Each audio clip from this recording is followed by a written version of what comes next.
3 nouvelles expositions au MACVAL. Le 13 avril, à Vitry-sur-Seine, le musée d'art contemporain du Val-de-Marne inaugurait une exposition monographique de Kader Attia, intitulée « Les racines poussent aussi dans le béton ». Sculpture, collage, photographie, vidéo, beaucoup de médiums différents avec lesquels Kader Attia interroge l'histoire, le corps et son rapport avec l'architecture des grands ensembles. Ce qui m'a beaucoup intéressé, comme le titre l'indique, c'est la façon dont, à travers l'histoire de la post-colonisation, de l'immigration, les gens qui étaient venus ici pour repartir ont pris racine en fait, et leurs enfants et leurs petits-enfants aussi. J'ai voulu montrer à travers les différentes générations, les odeurs, la musique, les couleurs, les images. L'exil se renforce, s'accroche à justement ces éléments de l'ailleurs, avec finalement le moment où on est tellement exilé qu'on ne peut plus rentrer chez soi en fait. Je ne savais pas trop quoi attendre et j'étais vraiment... je trouvais que c'était surprenant et émouvant et intéressant. Ça m'a fait réfléchir. Surtout les détournements en fait, les détournements des choses qu'on voit. Et c'est que ça peut évoquer et en même temps très subtil, mais je trouve qu'il y a beaucoup d'humour en fait. 2 autres nouvelles expositions avec le duo d'artistes Groot Mazea qui présente l'œuvre Black Bivouac, invité spécialement dans le cadre de l'exposition des œuvres de la collection Sans réserve.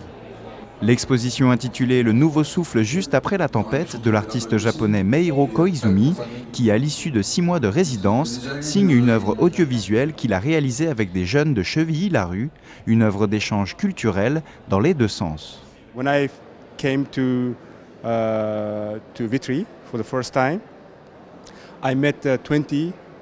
Lorsque je suis venue pour la première fois à Vitry, j'ai rencontré une vingtaine de jeunes.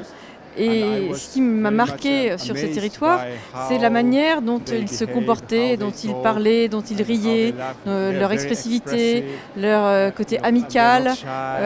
Et c'était vraiment très différent de si j'avais eu affaire à des jeunes japonais. Nous, au début, on ne savait pas que ça allait donner, ça allait savoir ce rendu. Donc, on réalisait, on était contents, c'était bien. Et vraiment, quand on est arrivé pour la toute première fois et on a vu le rendu, on était impressionnés parce que ça lui a pris beaucoup de temps, beaucoup de travail. Puis lui montrer aussi la culture un peu française, lui montrer un peu comment on est ici, parce que lui, il ne connaît pas du coup. Donc nous, ça nous a permis de faire découvrir à quelqu'un d'autre aussi, et lui aussi nous faire découvrir ses cultures à lui. Donc c'est bien, c'était un échange de culture et tout. Les racines poussent aussi dans le béton, Black Bivouac et le nouveau souffle juste après la tempête, c'est au MACVAL à Vitry-sur-Seine. N'hésitez pas à consulter la programmation culturelle sur le site du musée www.macval.fr.